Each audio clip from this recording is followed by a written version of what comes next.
रात के गहरे अंधेरे ने सब कुछ अपने आगोश में ले रखा था। शहर की गलियां, चौराहे, नुक्कड़, सब कुछ बेजान इंसान की तरह लग रहे थे। काफी देर के बाद कोई गाड़ी उस खामोश पड़ी सड़क से गुजरती और कुछ पल के लिए खामोशी शोर में बदल जाती थी। पर उस गाड़ी के दूर जाते ही दोबारा पूरा इलाका खामोश हो जाता। सड़क के किनारे लगे बिजली के खंभों पर लगे लाइट के बल्ब से कुछ हद तक इलाका रोशन हो रहा था।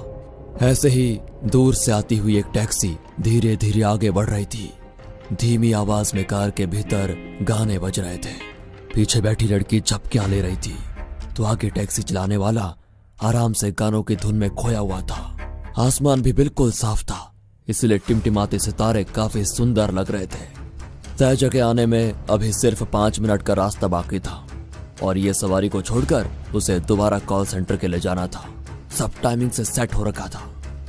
और फिर उस सुनसान सड़क से गुजरते हुए टैक्सी चौराहे के पास आकर रुक गई। कुछ देर तक टैक्सी में कोई हलचल नजर नहीं आ रही थी। ये समझ में नहीं आ रहा था कि टैक्सी रास्ता भूल चुकी है या फिर खराब हो गई है। कुछ पल गुजरने के बाद टैक्सी का अगला दरवाजा खुला और 25 से 30 साल का एक जवान लड़का बाहर निकला। बाहर निकलते ही उसने दरवाजा वापस बंद कर दिया और आगे बढ़ते हुए गाड़ी का बोनट खोला। इसका मतलब गाड़ी में कुछ खराबी थी। उस लड़के की नजर उस सुनसान सड़क के ऊपर गई और वहां से वो अपने आप में बुदबुदाया, यार इस टैक्सी को भी इसी सड़क पर खराब होना था क्या, इतनी आधी रात में वो भी। इतना कहकर वो टैक्सी का इंजन देखने लगा। 10 मिनट गुजर गए पर टैक्सी शुरू करने में वो नाकाम हो चुका था। तभी टैक्सी का पिछला दरवाजा खुला और एक 20 से 22 साल की खूबसूरत लड़की बाहर निकली। सामने जाकर देखा तो वो लड़का इंजन में कुछ कर रहा था। भैया क्या हुआ? हाँ वही देख रहा हूँ। और कितनी देर लगेगी? अभी तो कुछ कह नहीं सकता, शायद आपको कोई दूसरी टैक्सी करनी पड़ेगी। दूसरी टैक्सी? वो भी इतनी रात को? वो लड़की परेशान हो गई। आप चिंता मत कीजिए, मैं अभी आपके लिए दूसरी टैक्सी का इंतजाम करता हूँ, रुकिए। इतना कहकर उसने अपनी जेब से मोबाइल निकाला और कॉल करने लग गया। काफी देर मशक्कत करने के बाद भी किसी भी गाड़ी का इंतजाम न हो सका। रात के 2 बजने को थे। लड़की भी काफी परेशान हो चुकी थी कि अब क्या करूं। भैया मुझे अब यहाँ से कुछ ही दूरी पर जाना है, मैं चली जाऊंगी। नहीं मैडम, आप मेरी जिम्मेदारी है, आपको अकेले नहीं जाने दे सकता, मैं भी आपके साथ चलता हूँ। गाड़ी का बोनट वैसे ही रखकर वो दोनों उस लड़की के फ्लैट की तरफ चलने लगे। वैसे तुम और भी कोई काम करते हो या फिर टैक्सी ही चलाते हो? जी, और पिज्जा डिलीवरी की भी जॉब कर लेता हूँ।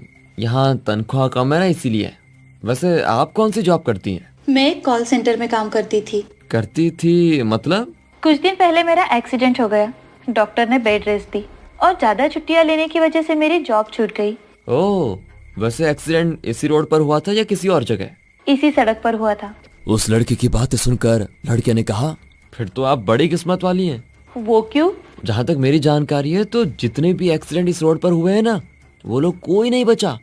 आप बच गई इसलिए खुशकिस्मत है। हाँ, तुमने सही कहा। इस सड़क पर काफी एक्सीडेंट हो चुके हैं। कई लोगों का मानना है कि ये इलाका भूतिया है। क्या मैम साहब, इतनी पढ़ी लिखी होकर भी आप ऐसी बातों पर यकीन करती हैं? हाँ बिल्कुल, क्योंकि भूत कभी अनपढ़ या पढ़े लिखे में फर्क नहीं करते, ना ही डिग्री देखकर अपना शिकार चुनते हैं। जिनको मारना होता है वो उनको अपना शिकार बना ही लेते हैं।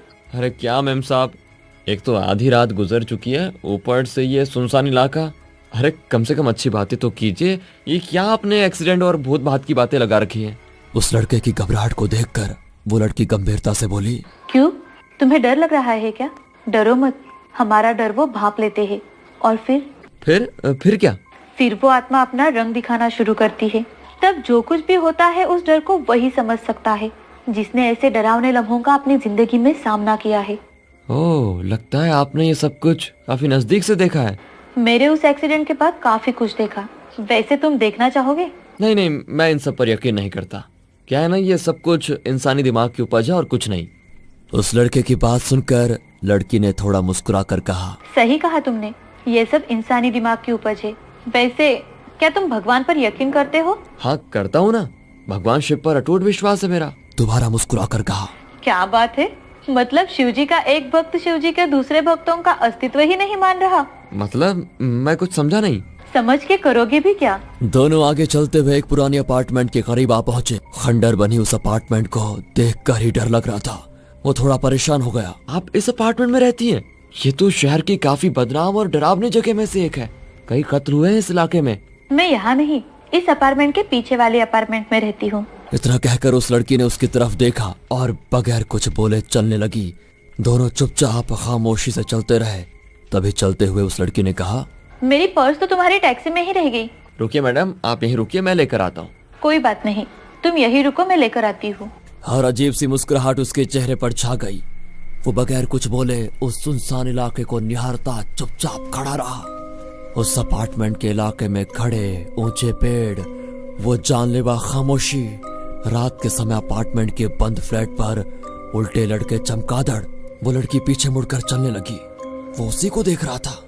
रात के अंधेरे में उसका इस जगह पर रुकना उसे काफी अजीब लग रहा था। चलते चलते कुछ कदम जाकर वो एकदम से रुक गई। वो थोड़ा परेशान हो गया। वो कुछ बोलता इससे पहले उसने एक बार मुड़कर देखा और दोबारा चलती हुई गलियारे से निकलकर कार के पास पहुंच गई। कार का दरवाजा खोला और देखा तो पर्स वहीं सीट पर पड़ा हुआ है। पर्स उसने उठाया और मुड़कर जाने लगी। तभी टैक्सी के नीचे से टैक्सी वाला बाहर निकला। उसके कपड़े काफी गंदे हो चुके थे। आगे जाते हुए गाड़ी का खुला बोनट बंद किया और अंदर बैठते हुए उसने कहा, चलिए मैडम, काफी मशक्कत के बाद फाइनली गाड़ी ठीक हो ही गई। वैसे आपकी किस्मत सच में अच्छी है। उस लड़की के पैरों के नीचे से जमीन सरक गई थी। उसे पीछे उस अंधेरी गली की तरफ देखने की भी हिम्मत नहीं हो रही थी। पर उस लड़की के पीछे उस अंधेरे गलियारे में उस लड़के की नजर गई और वो सहम गया। उसके मुंह से शब्द नहीं निकल रहे थे। बिना पीछे देखे वो लड़की टैक्सी में बैठी और अगले ही पल टैक्सी तेजी से वहां से निकली। लड़की काफी डर चुकी थी।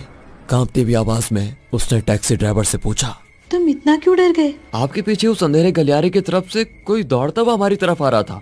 शायद कोई चोर या लुटेरा होगा। उस लड़की ने कांपती हुई आवाज में कहा, वो चोर या लुटेरा नहीं था। तो फिर कौन था? अगर मैं बताऊंगी तो तुम मुझ पर यकीन नहीं करोगे। मतलब हुआ क्या है? अभी अभी मुझे हॉन्टेड एक्सपीरियंस हुआ है। Haunted experience? तुमने अभी अभी उस गलियारे से जिसे हमारी तरफ आते देखा, वो कोई चोर या लुटेरा नहीं था, बल्कि एक आत्मा थी। मैडम, आप ठीक तो हैं? मैंने कहा था ना कि तुम मेरा यकीन नहीं करोगे। आपको कैसे पता चला कि वो आत्मा है, जबकि आपने तो पीछे मुड़कर भी नहीं देखा था? क्योंकि गाड़ी खराब होने के बाद मैं तुम्हारे साथ ही मेरे अपार्टमेंट की तरफ जा रही थी। मेरा पर्स तुम्हारी टैक्सी में ही छूटा था, इसीलिए वापस लौटी तो तुम अभी अपनी वही कार ठीक कर रहे थे। तुम्हें देख मैं हैरान रह गई, पर जब तुमने किसी के दौड़कर आने का जिक्र किया तो मैं समझ गई कि बात कुछ और ही है। इतना कहकर उस लड़की ने पीछे झांक कर देखा तो सड़क पर एक इंसानी आकृति खड़ी नजर आ रही थी। वो ड्राइवर के सिर के पास लगे उस शीशे में देखकर बोली, सच कहूँ तो मैं उस दिन भी एक्सीडेंट में बाल बाल बची थी और आज भी मैं बाल बाल बची हूँ। और पीछे की सीट पर आराम से बैठ गई। तभी उस लड़के ने कहा, मतलब तुम्हें अभी भी लगता है क्या कि उस दिन की तरह तुम आज भी बच जाओगी? और गाड़ी की रफ्तार तेज करते हुए एक डरावनी मुस्कुराहट उस लड़के के चेहरे पर आ गई। पीछे सड़क पर खड़ा वो लड़का हैरानी से अपनी तेज रफ्तार कार को देखता रह गया।